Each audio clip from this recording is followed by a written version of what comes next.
Hello, I'm Ziad Abdel, the Executive Director of the Arab NGO Network for Development, known as ANND.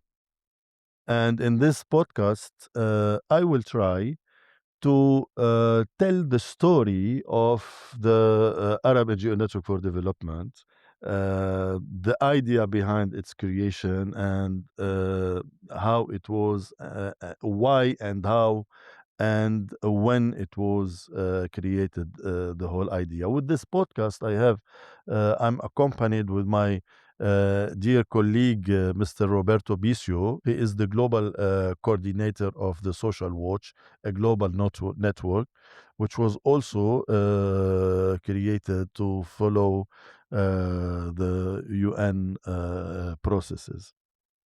Before allow me to say a few words about the context where ANND was created. I mean, during mainly the 90s, in the beginning of the 90s, the end of the Cold War, where the region was exposed to a kind of a new era with some prospect of peace building.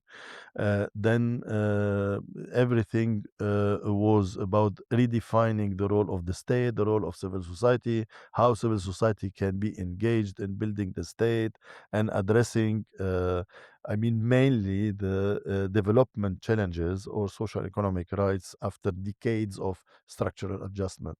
So this is how civil society was in somehow trying to address with a huge responsibility the challenges of development and social and economic rights.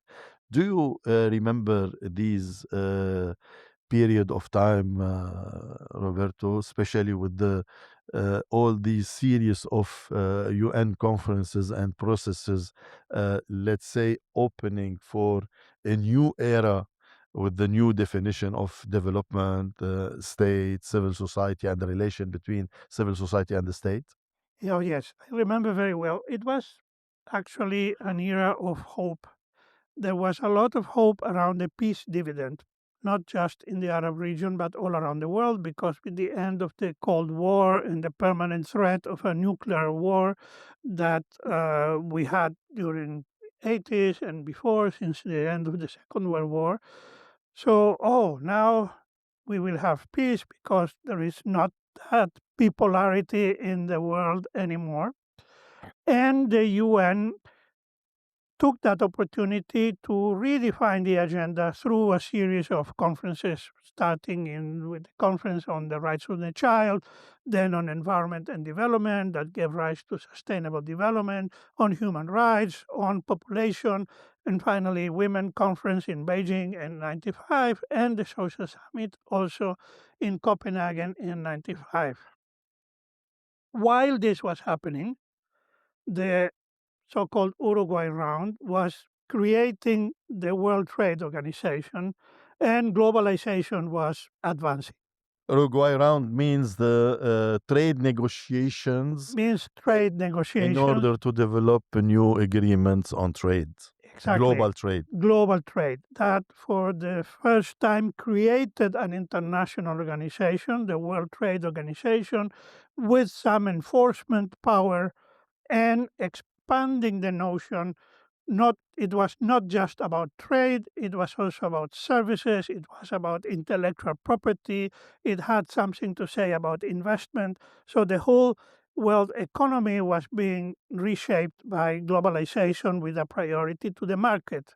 And by the way, the Uruguay round was concluded in 94 in Morocco. Exactly. And with the creation of the World Trade Organization In the region. in the region. So by the time that we arrived to the social summit, there was, on the one hand, the hope of redefining a social agenda because now, with the peace dividend, we would be able to eradicate poverty and to meet the needs of the poor, of the marginalized. On the other hand, there was the fear that by unleashing market forces without control, this would increase inequalities, create disparities, create market failures that the states were not able to counteract. And as you were saying, we were having structural adjustment all around the world, which meant a push to privatize Exactly. and a push to abandon the regulating role of the state over the economy, because the state was supposed to be inefficient and corrupt and not delivering, and the private sector would deliver. So this Economy and welfare state. I mean, also reducing the services provided to the society, education, health. totally, that was structural adjustment was all about. Actually, in 2 years before the social summit, we had in Oaxaca a meeting of Latin American civil society fighting structural adjustment Mm. and how to bring that fight to the IMF and the World Bank in Washington. At that same time, the United Nations was having a big conference in Oaxaca on poverty. And Juan Somavia, Chilean ambassador that was chairing, had just been appointed to chair the preparatory process of the social summit. He came to our meeting in a very little hotel and to convince us to go to the social summit. And a lot of the people said, no, we are against structural adjustment and you don't have structural adjustment in the agenda. And Somavia said, we have employment, poverty, social integration in the agenda. They are all affected by structural adjustment. It's up to you to mobilize and put structural adjustment explicitly in the agenda. Some of us in that meeting said, okay, that's a good idea. Others said, no, I don't believe in any of that. We will continue doing the same. Anyhow, we jumped into the preparatory process of the social summit.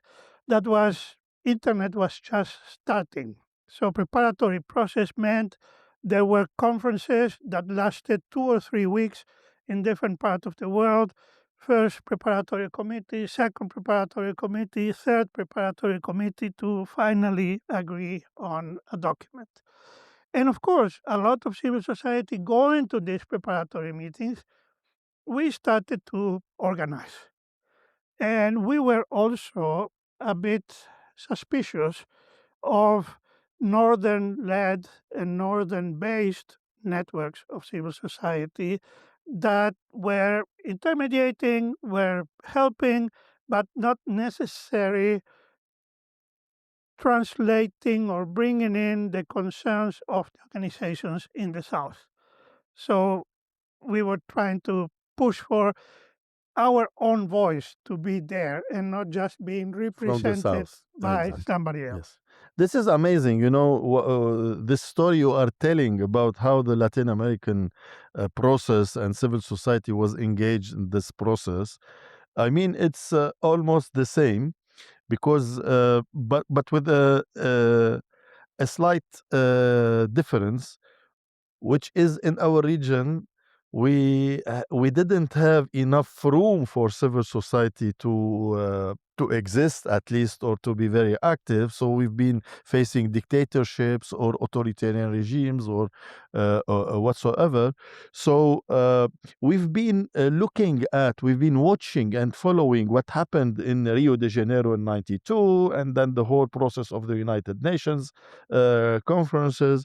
So and when we heard about the social summit that it should take place in '95 in Copenhagen, we launched kind of a regional process trying to break, let's say, the obstacles put in front of civil society. So we gathered in '93 in Tunis, and we decided to go further in preparing the summit. And then we decided to prepare kind of a document, first to react on, let's say, the official documents suggested or the draft documents suggested by the UN and the preparatory committee. Then we decided to also elaborate our own document to include our vision and our understanding of, let's say, on social development, uh, mainly on employment, poverty, inclusion, whatsoever. So we had a very interesting document which was adopted in a regional conference held in Lebanon in '94.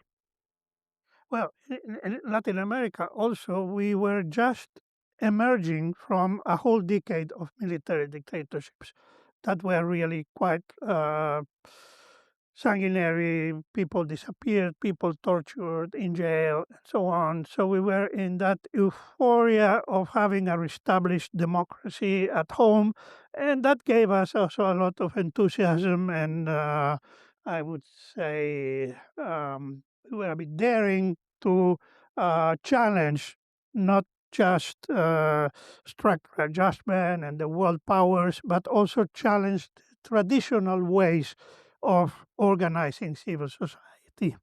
So it was, very important for civil society in our region to see how we can engage more at the global level in order to understand better the global dynamics and their impact on us, but also in order to be able to face the challenges coming from the global context, we need to empower and to support, the national processes and to, let's say, create kind of a dynamic which is to be in solidarity with civil society facing the oppressive regimes, dictatorship, and all kind of so and the region with the changes that we've been witnessing at the global level also witnessed some kind of openness here and there for civil society. So it was the momentum to start or to launch this let's say regional process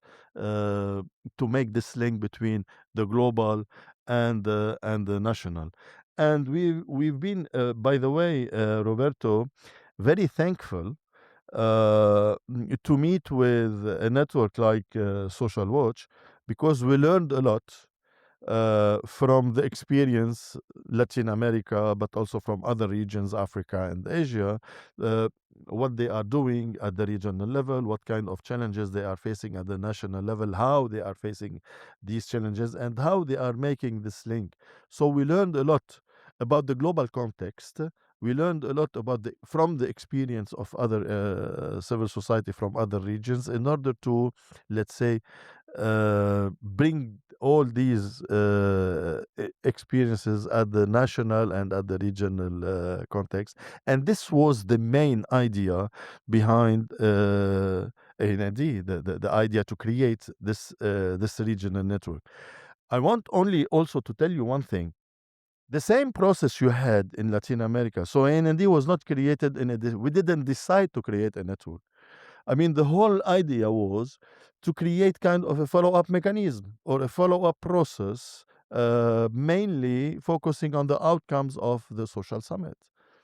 So during this follow-up process, the idea of creating or coming out with the network was developed in course. So it took us 3 or 4 years in order to have the idea to decide to establish ANND. And during this period, we've been working on the substance, on the vision, on the understanding, on the definitions, but also on the principles, on the structural, let's say, organizational structure of the network. So it took us 4 years, and it was a very inclusive process from at least 14 countries, representative from 14 Arab countries.